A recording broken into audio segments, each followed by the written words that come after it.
Welcome to Chamber Talk with North Orange County Chamber. I'm Andrew Gregson, and today's guest is the Honourable Art Brown, who is currently the Mayor of the City of Buena Park. Art, thank you very much for coming here today. Oh, my pleasure. Mayor Brown, you are a long resident of Buena Park. You're also a retired Marine Corps Gunnery Sergeant, and you also served in Los Angeles Deputy Sheriff. And you were first elected as a member of Buena Park City Council in 1990. And this is actually your 8th time serving as a mayor of Buena Park, which has got to be a Guinness Book of Records here in Buena Park. So good job, well done. Thank you.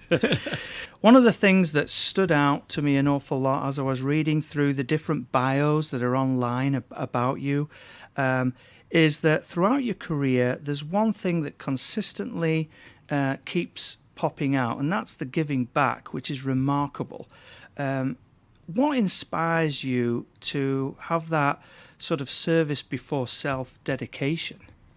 I think it was instilled in me by my mother, who always said I should always give back to the people, give back to those who give to me, make it possible.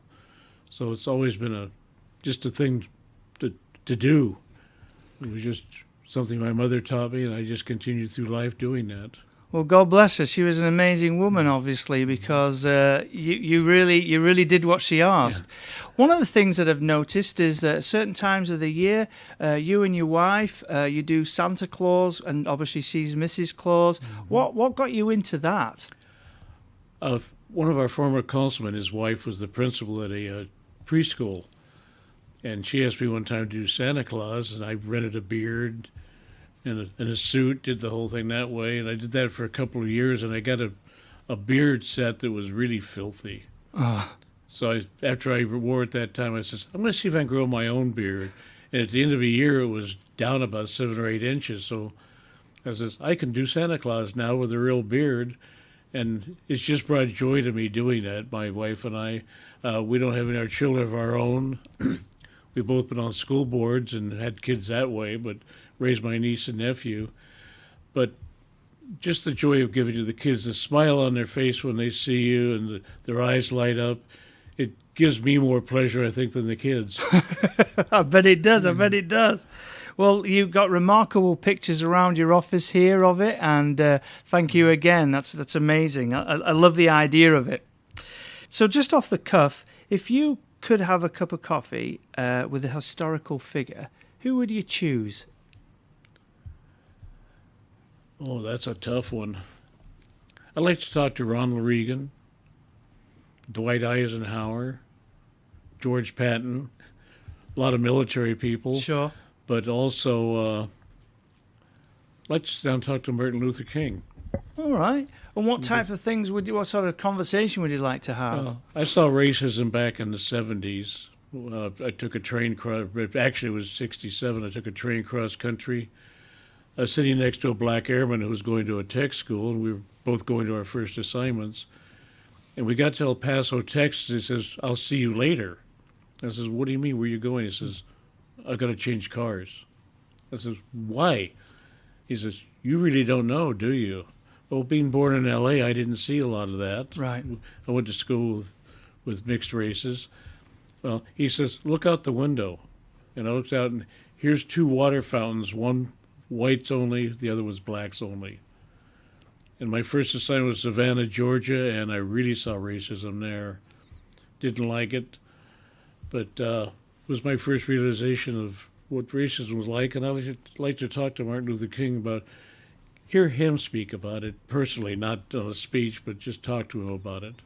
That's it's really hard for somebody like myself to even really understand that because A, I didn't live through that time period, but B, of course, it was different growing up in a different country. Right. And do you, on that point, do you feel, obviously it's changed, but do you feel it's gone in the right direction? What's your feelings? It's gone in the right direction, but not far enough. Right. There's still racism in this country. It's rampant in some areas.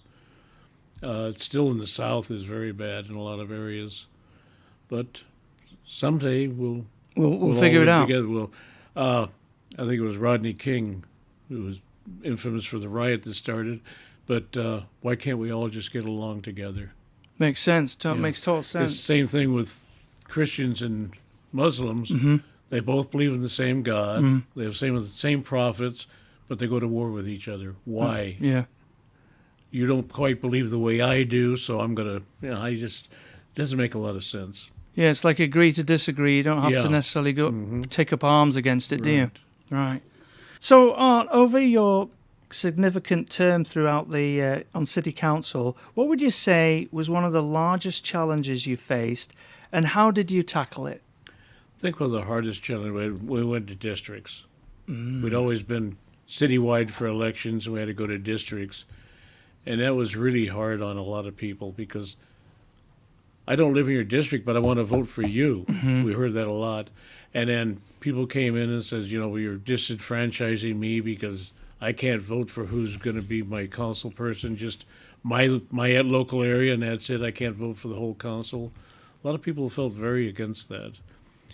And when we decided, and that came right about the same time we were going to become a charter city, and we got a lot of kickback on that because the unions thought we were going to ruin the arrangements we had with them. Actually, the relationships with the unions came much better. But they came in one day and they had 2 rats in the back, been dressed in rat costumes, and I says, what would it take to get you guys to leave? I says, we want somebody on the committee that's going to look at this. It says, done. All you had to do was ask me beforehand. Right. It says, oh, and I put a union person on there, and one of the council people says, I object. I want Councilman Brown to remove that person. I says, I respectfully refuse to do that. And the person stayed, had no problem on there. He got along with everybody, and it worked out fine. But when we went to precincts, the voting for one person in an area, I think that was one of the hardest things we've ever done. And it still has repercussions now. I was going to ask you that. How do you do you think it's going to change in any way, or do you think it's going to continue like this? And because it's like you say, if there's only one person in that area, there's only one person to vote for, right? So it makes it a little bit limited for the people. Right. And small city like us, we're 80,000, about 85,000 people. It's sometimes hard to get somebody who wants to run in a district. Right. La Palma's even worse. They're going to districts, and they're much smaller city. You're right. The candidate pool gets much smaller. Do you feel that there's got to be some positive to it, though? What would you say is a positive side to that? The positive side is the councilman lives right there in the district, and he's easy to reach. You know exactly who to go to. The negative is on that, though. Some council people, and I've seen it in other cities, I haven't seen it here yet, balkanization. This is my district. I want everything for my district, and they're not thinking rather than citywide. Yeah, right. You got to be citywide. Yeah, whether you're elected by district or not, you got to think citywide. Same thing with SCAG, Southern California Association of Governments. They're a regional body, 6 counties, but they've got to think of the whole region when they vote for items. Yeah, that makes total sense, of course. Yeah. And we'll move on to SCAG in just a moment. Well, actually, right now. So you've actually served on the board of SCAG, which is the Southern California Association of Governments, as you just mentioned, for several years. And next month, you're going to be the president of the association. For those who aren't quite sure about what SCAG does, do you mind sharing a little bit about what it does and how it assists the residents and the community? Okay. It's a federal government mandated. It's a metropolitan planning area, MPO. What they do is, in the 6-county region, it's Ventura, L.A., Orange, Riverside, San Bernardino, and Imperial County. So all the way to Ventura to the Mexican border. San Diego County has their own MPO. But we do all the planning for air quality, mobility. All the counties, their transportation commissions submit their plans to us, and we say, okay, here's the federal and state money we're going to allocate to you. So they're very important that we work as a metropolitan area, as a region, because everybody has a project going, and we have to fund all these projects. We get millions and millions of dollars for projects, federal money and state money, and we have to allocate it, who it goes to, and who has, two people may submit two plans from each, two different counties, and we have, if they're competing for the same funds, SCAG has to make the vote on which one gets the funding. That can be difficult. Very difficult. Right. One of the most underfunded counties is Imperial because they're so small population-wise, so they get the least amount of program money. You get so much for your region by population. So they have the hardest time. They apply for more grants. Orange County is very good at applying for grants from SCAG. I know City of Santa Ana gets a lot of SCAG grants because they have good grant writers. So that's the trick. Very important to have a good grant writer. We've received some grants from SCAG for mostly the traffic related. But we closed down part of Beach Boulevard to show people how to, you could ride a bike or walk on Beach Boulevard. Mm-hmm. It's like the cycle villas in L.A. where they closed down a street and people could walk or ride their bicycles. It was the same thing. We closed down one half of Beach Boulevard, the northbound lanes from Crescent to La Palma, and people had free use of that whole side of the road. Well, that's quite a stretch. Yes. That's quite a stretch. But on the air quality side, we do the mobility part. Southern California Air Quality Maintenance District, AQMD, they do the fixed air quality, machinery, one of the ones is the dust produced by wood mills. It all has to be caught. So that sort of folds into maybe when we're looking at being a little bit more greener in our areas, right? Yeah, we study things like vehicle miles traveled and how to reduce that.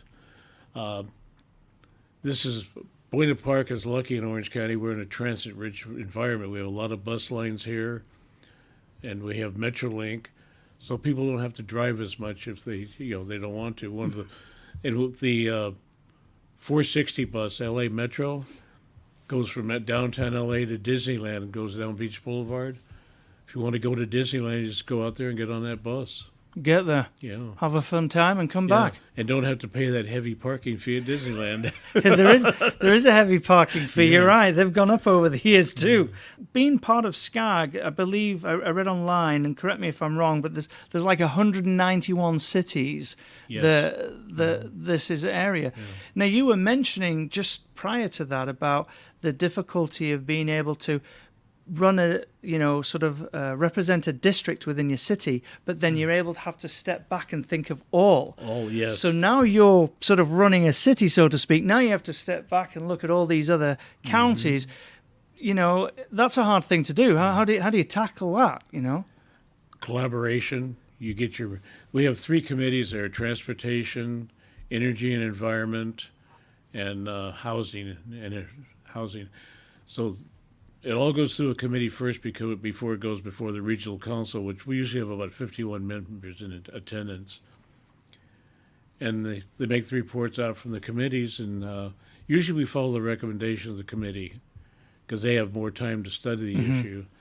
But a lot of times we're getting a big discussion about what the committee did and whether or not we think they're right. Right. Yeah, so a lot of looking out. And the needs of Ventura are completely different from the needs of Imperial County. Of course. I suppose that also gives you, it's experience and knowledge, isn't it? It brings you more knowledge of different areas that probably could help you within your city anyway when you start thinking about it. Yeah, I've been down to the border and been at the border inspection system for the trucks coming across. There was always a big concern about the trucks from Mexico coming across not being inspected well. So we went down to the inspection station, and if you go through the inspection and don't pass, they park you over they don't let you go back to Mexico. They park you over in this parking area and make somebody come in and repair the truck so it's a drivable condition before it can leave the parking area. Oh, wow. So as the one sergeant says, every truck that comes through here has an inspection sticker, and they're up to date because every time they come through, they have to go through the inspection. You see trucks on the road that are strictly stay in the United States. A lot of them will have an out-of-date inspection sticker because they don't get inspected every time they come through. But every time they come acrough the border, they have to go through that inspection station. That's a smart idea, making sure the roads are a little bit more safer. Right. That's smart. That's very clever. So, you've been in public service for a considerable amount of time. if somebody was considering a career in public service or wanted to give back and be a part of that, what advice would you share with them? First thing is to find out what it's about. A lot of council people I know that come through our city council and other city councils, they get on the council and go, I never knew it was going to be like this. But a lot of people are surprised what we do, because a lot of it is, there's a lot of study that goes on. It takes you a lot of time. I've got 3 agendas up there from SCAG, the Executive Committee, the Transportation Committee, and then the Regional Council. It's about 1.25 inches thick. Mm-hmm. You've got to at least go through and see what each one's, at least read the synopsis, Mm-hmm. Mm-hmm. the executive synopsis, so you understand it. And if you want to, you can get down into the weeds, but you've got to understand what's coming up so that you can intelligently talk about it when you get out there. Otherwise, you're going to look stupid to the public. Right. And what would you say were the main type of good characteristics for somebody who was to serve on the council? Somebody that can remain calm under pressure, because a lot of times you have people in the audience up there at the lectern, they're blasting you, and they can call you anything they want to. Calm, have patience,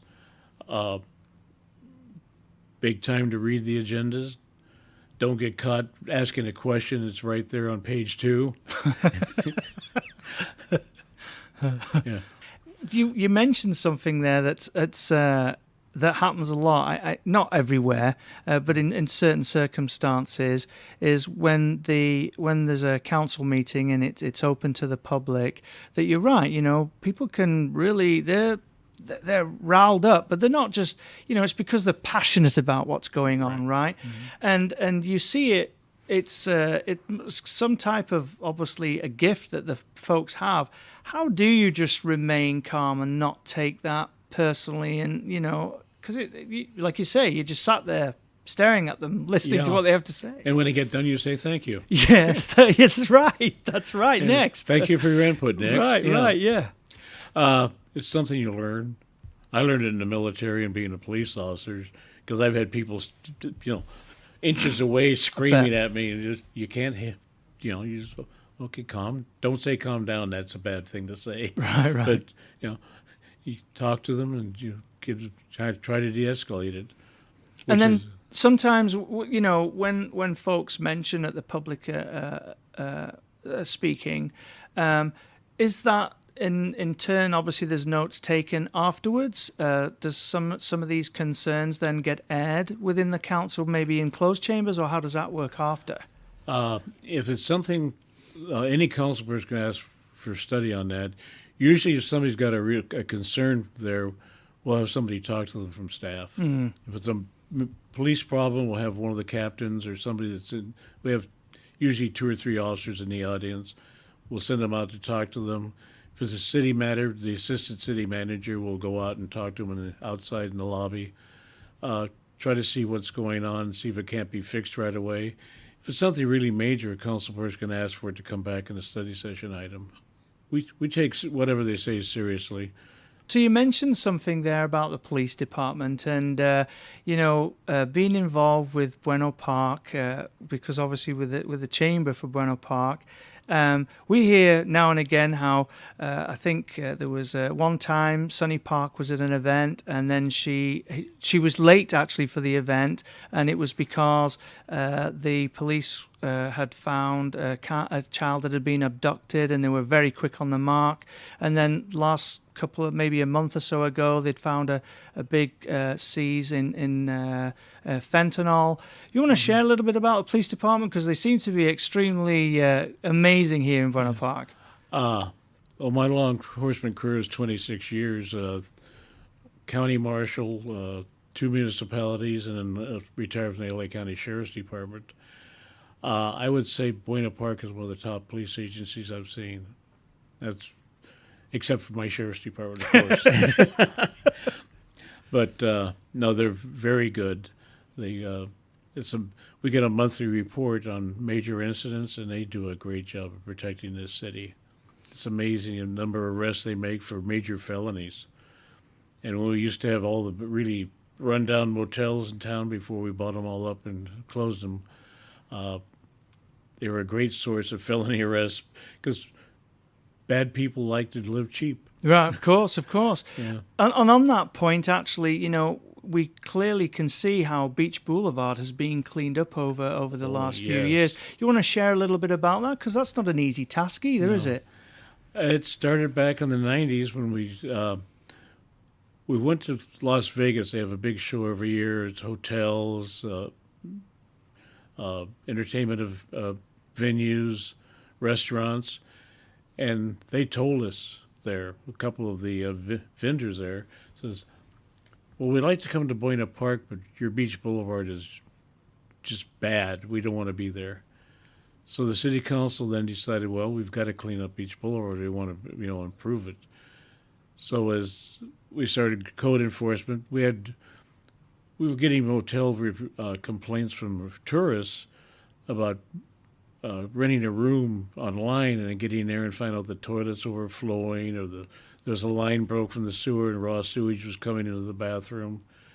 So we put code enforcement on that and started cleaning up those motels. And a lot of them just didn't have the funds. They were just taking that money that we're getting and, running with it. Right. So a lot of them decided to sell, and when they became up for sale, we bought them. Oh, the city bought them. The city bought oh, a lot wow, of them, okay. and had them torn down, and then brought in better venues. That's how we got Medieval Times. The Pirate Theater used to be a bowling alley, but as those places closed down and we got them out of there, we turned it into something much, much better. And then that actually leads into another question of mine, really, because it's also to do with, the sustainability of a city. I mean, that's a pretty big expense, purchasing property. So do you then sell that property off to somebody else, or you just lease that land for a long period of time? Usually we just sell it off at a profit. Right. Oh, it makes sense, right? You've got to. Yeah. I mean, it goes into the general fund. Right. Sometimes we have to spend a little money on like sewer improvements or something to get a large hotel in. But hopefully, pretty soon here we're going to have a venue at what used to be or was going to be the Butterfly Pavilion. Okay. We've got I think it was 3 or 4 bids in to rent something there. So what California does now is you have the Surplus Land Act. Well, that was surplus land because it wasn't used for anything. We had to get the state's approval to use it to be able to sell it. And we just got their approval last week so we can sell it. So now we can take those 4 bids we got, entertainment venues, look at them and see which one we think is the best and then bring that in. Well, that's excellent. And not like the movie or the Butterfly Pavilion that has the funding to be able to complete the job. Right. Now that's another big responsibility of the council, isn't it? Is the stability of the city.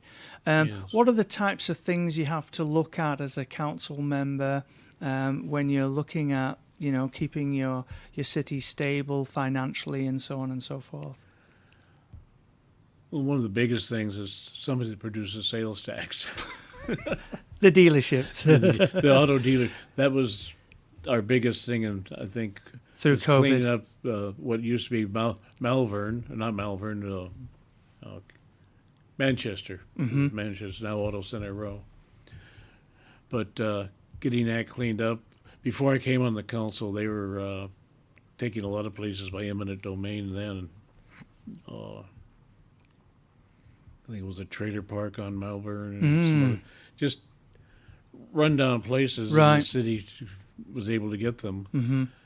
And then once the property came vacant, shopping at the dealers. Right. So that was those dealerships along Auto Center Drive just bring in a tremendous amount of funding, more than property tax. Anyway, those auto dealers have been a great thing for the city, and the city pretty much has a good working relationship with them. Right. And then when you were mentioning about Beach Boulevard and obviously wishing for sort of new investment to come into the city, how does the does sometimes that mean that the city have to change coding for this? How what happens there? Is it, are you set? Do you, oh well, let's see what's going on? How, change your mind? Or? Yeah, Community Development Department does a thorough study on anybody coming in. Right. Normally we don't change codes for people. Okay. Because Okay. that would just upset Everyone else, Yeah. right? That makes sense. Yeah. So when they come in, they're checked out very well. And if they've done business in other cities, the other cities are contacted to see how they've worked with them. So they're pretty much vetted before they get to the city council. But the first time we hear about it is in study session. Right. And they bring it forward and talk to us about it. Sometimes the owners or the developers will come in and talk about it. The development at the Sears property, the apartment houses and condos there, that was over a year ago when they first came to us and told us what they wanted to do. And it's just now getting there, having public meetings now. Right. To get public input from people around it. And a lot of it's, what about the additional traffic? Exactly. Well, one nice thing is we're not going to have to worry about them having to drive somewhere to eat or shop because the mall's right there. And there's a number of restaurants right around there. They could walk to them. Yeah, right. So that'll reduce driving. If you had a magical, wish, what would you like to either start or have completed before your term ended? I'd like to see a couple more hotels that we've talked about on Beach Boulevard for the increase in tourism. Like to see all our streets fixed again. We're getting to look like some other cities. Right, close. Yeah. But the rains really kill our streets. Right. Does that did that make a major impact during the rainy season? A lot of new potholes. Right. And as fast as you fill them, another one Yeah, pops they're up. out again. Yeah. So we've got to do some major repairs on a lot of streets, grind them down and repave them. Now that's a big job in itself. Are there certain grants for cities to help with that, or is it just a case of, hey, we're on our own? No, we get the state gas tax. Every time you buy a gallon of gas, we get a certain percentage of that comes to us. I think it's a penny a gallon, but still it comes up to a lot of money. And we get that money, plus we get grants from OCTA for roads. And we have a 7-year plan, where every 7 years your street's going to have something done to it. Right now, just north of Lincoln, and I think it's west of Stanton, we're starting to do streets in that area. That's their turn. But we try to keep our streets pretty good. There's some that get a lot of traffic. They're getting a little worn down, a little frayed at the collar. Buena Park's busy. Yeah, it's a busy system. If you had a message to share with folks, whether they're in your current district or in the city themselves, that maybe we haven't touched on, is there anything you'd like to elaborate on or share? I'd like to see if there's anybody in my district that wants to run for my seat in 2024, because I'd like to see somebody that's common sense and wants to do a good job for the district and the city. You got to think both the district and the city. 100%. Yes, I see that. Yeah. And just out of interest, to say they don't know, what district do you represent? District 4. There you go, District 4. Yeah. So if you're thinking of running, please reach out to Mayor Brown. He'd like to listen to you. South of Crescent and west of Stanton. Oh, wow, okay. What square area is that? What? It'd be the southwest corner of the city. All right, okay. All right, good. What some people call the boot. It comes down like the boot of Italy. All right. Okay, cool. That's awesome. Well, Mayor Brown, thank you so very much for your time today. You are an amazing gentleman. I do appreciate meeting you on many different occasions, so thank you for sharing time with us today on our podcast. I appreciate that. Well, thank you for thinking of me for the podcast. Oh, of course. We wish you all the very best luck in your new endeavours with SCAG, because obviously that's a big position to fill there. It's going to be a rough one. It's going. Yes. There's a lot changing right right now And too. you're expected to visit every district, every county. Really? Yes. Oh my goodness. All right, So I'll okay. be on the road a lot. Yeah, you probably are. Yeah, you're going to have to skip some metro links on that one. That's not Yes. going to go everywhere. That's true. So, listeners, we invite you to join our email list by visiting nocchamber.com and selecting Sign Up for News at the top of the page. For more interviews, visit chambertalk.podbean.com. Help us reach a wider audience by leaving a rating or review on our podcast player of choice. And don't forget to hit the subscribe button.